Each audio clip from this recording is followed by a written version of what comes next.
Previously I mentioned that the interior of a protein is largely hydrophobic, meaning that there's almost no water to be found there. Water is a hydrogen bond donor and a hydrogen bond acceptor, and it would typically hydrogen bond with amide groups. In the absence of water, what happens is that one amide group on an amino acid residue on one portion of the chain hydrogen bonds with the amino acid of another. The carbonyl is a hydrogen bond acceptor, the NH is a hydrogen bond donor, and those two getting involved in a hydrogen bond. Now, the hydrogen bonds aren't random, but in fact there's patterns of hydrogen bonds that emerge, and these are the patterns of hydrogen bonds that we've come to recognize as secondary structure, like alpha helix and beta sheet. We're going to take a look at those patterns of hydrogen bonding or secondary structures in this particular webcast. And what you see in this cartoon is the picture of the alpha helix. Here we can look at the chain and identify alpha carbons.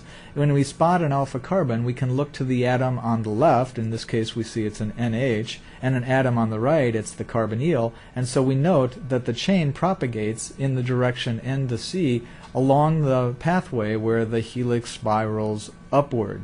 Now, if you were to use your right hand and let your fingers curl around that chain, they'll travel in the same direction as your thumb, and so we know that this is a right-handed helix. If you try to do the same thing with your left hand, what's going to happen is your fingers are going to travel along the chain in one direction, and your thumb's going to be pointing in the opposite direction, so we know that this is not the left-handed helix.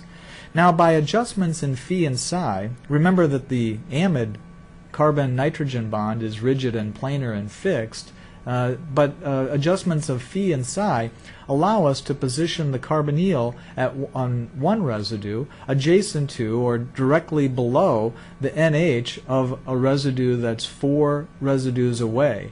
And that allows for the hydrogen bond to set up and fix that secondary structure, the alpha helix, in place. We can see that there are multiple hydrogen bonds, and they're all parallel to one another along the backbone of that polypeptide alpha helix segment. It turns out that there's about 3.6 actually residues in one turn of the alpha helix. Also, a consequence of all of this structure, you can notice that each of the carbonyls are pointing in the same direction. Here they're all pointing up along that helix axis. They lie parallel to the helix axis. And so there's a dipole moment associated with each carbonyl.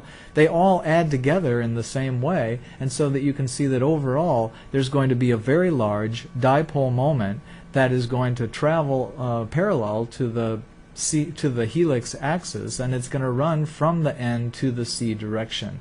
And so we can always remember that there's going to be because of the additivity of these individual dipoles, a very large dipole moment associated with the alpha helix.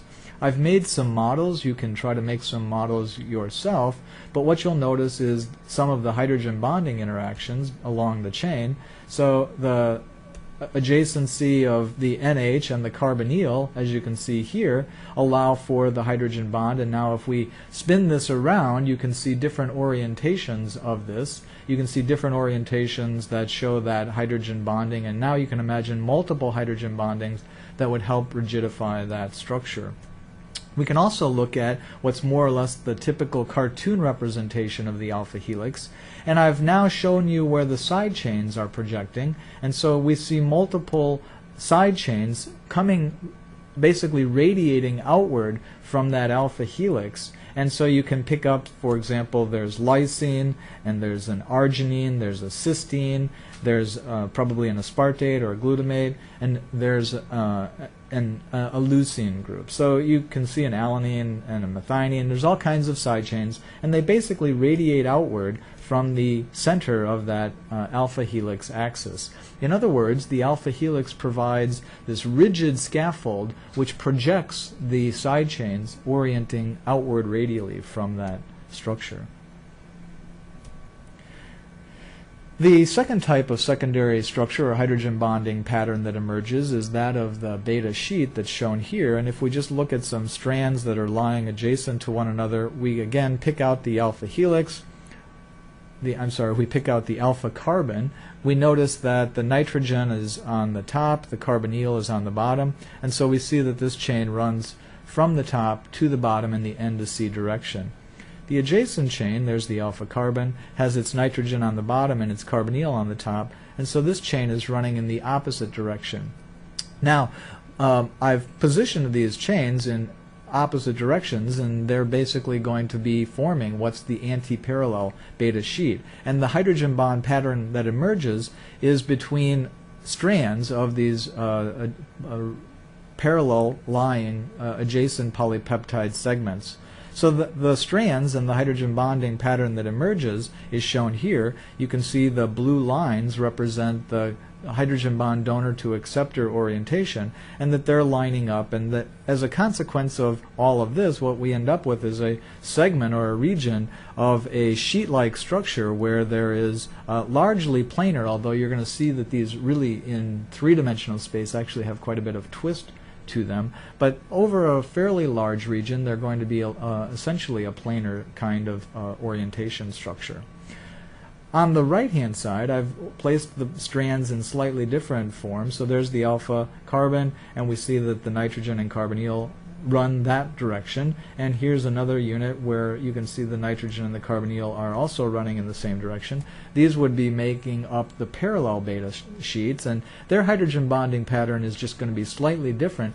Basically, if you can just make a strand and then try to translate it, in order to maximize hydrogen bonding, this is the best you can do in the parallel sheet, where there's actually not this parallel orientation between the hydrogen bonds, but this slight skew basically between adjacent units. Let's take a closer look at the three-dimensional structure of a beta strand, and what I would encourage you to do is to go ahead and make a model. If you make a model of 3 peptide segments, what you're going to notice is, and try to position all of the groups, the backbone atoms, the carbon alpha, nitrogen, and carbonyl, of those 3 amino acid segments in a plane, you can see that the residues run below and above the plane, alternating from one adjacent residue to the next. And that's really what we have in this, what's known as the beta sheet that's pleated. The parallel and anti-parallel beta pleated sheet have adjacent residues, the side chains, that will be projecting above and below the plane. Here you can see the alpha carbon, its side chain on one residue. If we travel along the adjacent residue, the alpha carbon and its side chain are projected upward. And so there's going to be a puckering of the sheet. Again, it's set by the torsion angles phi and psi that show up in the Ramachandran plot, largely or closely to 180 degrees. But it does so in a way that makes this pleat. There's a because of the tetrahedral alpha carbon geometry, there's this pleated structure with the side chains orienting alternately up and down.